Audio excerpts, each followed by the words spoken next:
ಹೆತ್ತ ದೇಶ ನನ್ನ ದೇಶ ಭಕ್ತಿಯಿಂದ ನಮಿಸುವೆ.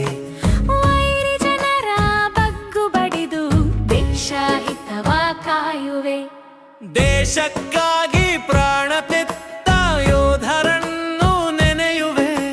ಬುದ್ಧ ಗಾಂಧಿ ಹಾಕಿಕೊಟ್ಟ ಮಾರ್ಗದಲ್ಲಿ ನಡೆಯುವೆ.